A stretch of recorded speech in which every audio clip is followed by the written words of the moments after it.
Everyone said Tesla's 4680 battery couldn't be fixed, and for years they had every reason to believe that. But while that narrative was spreading, something quietly happened inside a factory in Austin, Texas. And now the numbers are starting to tell a very different story. For a long time, the 4680 was the battery that Tesla staked its future on. A bold, ambitious cell that was supposed to change everything about how electric vehicles were built and what they cost. The promise was real, the timeline was not, and by the time most people had given up on the idea, Tesla was still in that factory, still trying to make it work. This is the story of what actually happened, and why the industry may have been wrong about how to read it. Let's go back to the beginning, because you cannot understand the contradiction without understanding just how bad it looked for a while. When Tesla unveiled the 4680 cell in its Battery Day presentation in September of 2020, the reaction was electric. And not just as a pun. The company described a cell that was structurally different from anything being mass-produced at the time. Larger format, tabless design,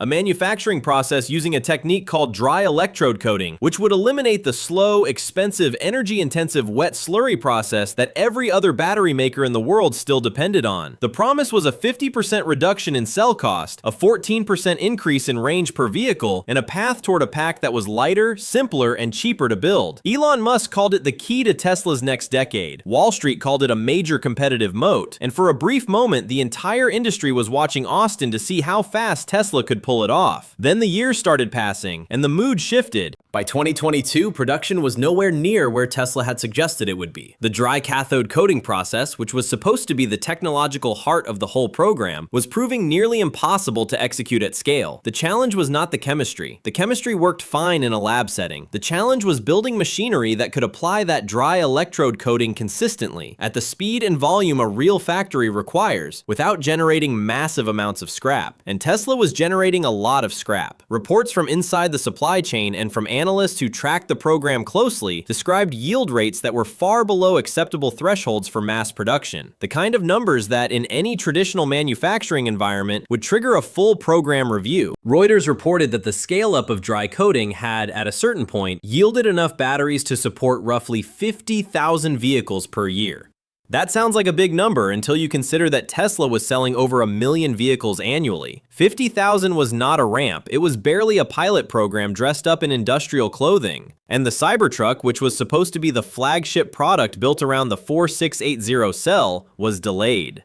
Not once, multiple times. And when it finally launched, it launched into a market that had already started to question whether the battery underneath it was everything Tesla had promised. That skepticism was not unreasonable. Clean Technica reported that sources familiar with the program said Tesla's dry cathode coating was not proving faster than the traditional wet process it was supposed to replace, even as scrap rates gradually improved to somewhere between 10 and 20%. Reuters reported in 2024 that Tesla was exploring new battery designs, which many people in the industry read as a sign that the original 4680 path was not going cleanly in the right direction. Panasonic, Tesla's long-standing battery partner, delayed its own 4680 mass production, pushing it into the first half of its fiscal year 2024 into 2025 to improve performance. That delay mattered because it told the broader market something important. This was not just a Tesla execution problem. The technology itself was genuinely hard to industrialize at scale, and even a company with decades of battery manufacturing experience was struggling to crack it. The narrative that formed around all of this was understandable. Tesla had overpromised. The 4680 was a scientific breakthrough that ran into the wall of economic reality, and while Tesla kept insisting it was making progress, the market had started to price in the possibility that this was one of those bold bets that simply would not pay off on any reasonable timeline. But here is where the story gets interesting, because while all of that skepticism was building, while analysts were writing cautious notes and commentators were debating whether the 4680 was a failed experiment, something was actually changing inside that factory in Austin. In the second quarter of 2024, Tesla quietly disclosed something that did not get nearly as much attention as it deserved. The company said it had produced 50% more 4680 cells in that quarter compared to the first quarter of the same year. Not 50% more than a year ago, 50% more than just 3 months earlier. That is a production ramp. That is not a company that is shutting down a program or quietly pivoting away from a failed strategy. That is a company that is still pushing, still improving, and starting to move the needle in a way that raw output numbers can actually capture. That same disclosure said Tesla was continuing to see cost improvements on its in-house dry cathode 4680 production.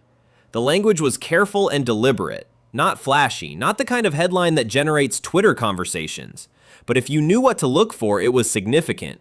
The company was not walking away from dry electrode manufacturing. It was getting better at it. Then came the fourth quarter 2025 shareholder update, and this one was harder to ignore. Tesla disclosed that it had begun producing battery packs for certain Model Y vehicles using 4680 cells again, after a period when the cell had been largely contained to Cybertruck production. And more importantly, Tesla disclosed that it now produces dry electrode 4680 cells with both the anode and the cathode made using the dry process, right there in Austin, Texas. Both electrodes, dry, at production scale. That is the thing Tesla said was impossible to do quickly. That is the thing the critics said would never translate from the lab to the factory floor at any meaningful volume. And Tesla said quietly, without a big event or a major press release, that it had done it. Now let's be precise here, because precision matters in this kind of story. Tesla has not publicly disclosed a verified cell level or pack level cost number for the 4680. The 30% cost reduction figure that is circulated in secondary reporting is not directly confirmed by a primary Tesla financial disclosure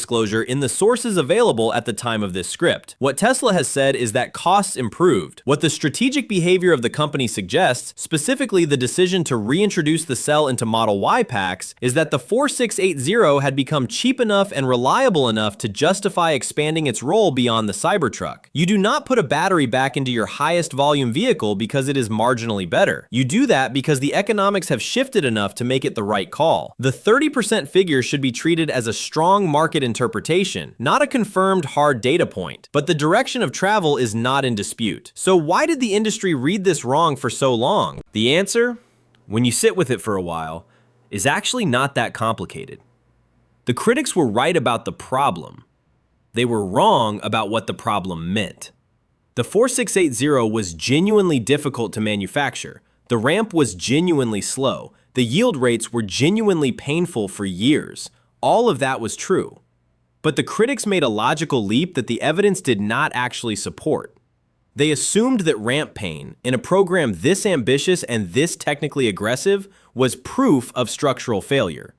They treated a slow start as a permanent ceiling, and they did not fully account for the possibility that Tesla, a company with a fairly long track record of doing things that seemed impossible until they were not, might be one of the few organizations in the world both willing and capable of working through that kind of manufacturing pain for long enough to come out the other side. Reinventing battery manufacturing at scale is not like improving a software product. You cannot patch it overnight. You cannot iterate in a weekend. Every change to a dry electrode coating process requires new tooling, new testing, new qualification cycles, new data on how the cells age under real-world conditions. The fact that it took years is not a scandal. The fact that it may actually be working now is the part that deserves more attention than it has received. Here is the question worth sitting with, and we want to hear your answer in the comments. If Tesla's 4680 program really has turned the corner, does it change how you think about electric vehicles being genuinely affordable in the next few years? Because that is where this is actually heading. If Tesla can produce the 4680 at a cost that is meaningfully below what traditional cylindrical cells cost to produce, the downstream implications are significant. The industry has long pointed to the $100 per kilowatt hour level as the threshold at which electric vehicles start to reach genuine price parity with internal combustion vehicles at the vehicle level, not just on a cost per mile basis over a lifetime. Wood Mackenzie forecast back in 2021 that pack level pricing could reach that threshold in 2024. The forecast was early, but the direction was not wrong. And if the 4680 is now Tesla's lowest cost cell per kilowatt hour, which secondary reporting in 2025 and 2026 has suggested, then Tesla may be getting closer to that threshold than most people outside the company currently believe. The competitive picture matters here too. CATL and BYD, the Chinese battery giants, have been pushing costs down aggressively through a combination of scale, chemistry choices, and vertical integration. Tesla has always known it cannot win a pure volume war against Chinese manufacturers who have the entire supply chain running through a smaller geography with lower structural costs. What Tesla can potentially win is a technology differentiation race, a cell cell that is structurally simpler, lighter, and cheaper to manufacture using a process that nobody else has fully cracked at scale is not just a battery story. It is a moat. Panasonic has tried to develop its own 4680 cells and hit delays. LG Energy Solution is watching. The dry electrode process that Tesla has been slowly, painfully developing in Austin is not something that competitors can replicate in a quarter or two. For the Cybertruck, the 4680 remains central, but the early years of that vehicle were deeply shaped by the production constraints of the battery beneath it. The launch delays, the supply limitations, the narrow initial availability, all of it traced back to the fact that making enough 4680 cells was harder than anticipated. Now that the cell is making its way back into Model Y production, it suggests that Tesla has moved past the supply bottleneck phase and into something that looks more like genuine scale. The Model Y implications may actually be the most important part of this story for everyday consumers. The Model Y is the best-selling electric vehicle in the world. It is the product that most people who are considering an electric vehicle are actually shopping for. If the 4680, with its structural battery pack design and its lower cell cost, becomes the standard configuration for the Model Y over time, that has real consequences for what Tesla can charge for the vehicle and still maintain margins. It is not a guarantee of a cheaper car next year, but it is a step in a direction that points toward vehicles being more accessible, not less. This is not a story about Tesla winning. It is not a story about critics being humiliated. It is a story about how genuinely hard problems actually get solved in the real world, which is slowly, expensively, and with a lot of false starts that look from the outside like failure until they suddenly do not. Tesla kept working on the 4680 when the easy thing would have been to quietly deprioritize it, to shift resources towards cylindrical cells sourced from partners, to let the ambition of the Battery Day presentation quietly fade into the background of quarterly earnings calls. Instead, the company kept investing, it kept iterating on the tooling, it kept pushing on the dry electrode process. And now, years after the narrative of failure had calcified into conventional wisdom, the cell that was supposed to be dead is showing up in more Tesla vehicles, with both electrodes made the hard way, at a cost that the company is comfortable enough with to use in its highest volume product. Maybe the biggest surprise here is not that it took this long. Maybe the biggest surprise is that Tesla never stopped believing it was worth the effort, even when almost everyone watching had already made up their mind. For more stories about the decisions, the technology, and the money reshaping the automotive world before most people see it coming, join us here. Because the next shift is already happening. And the best time to understand it is before it arrives.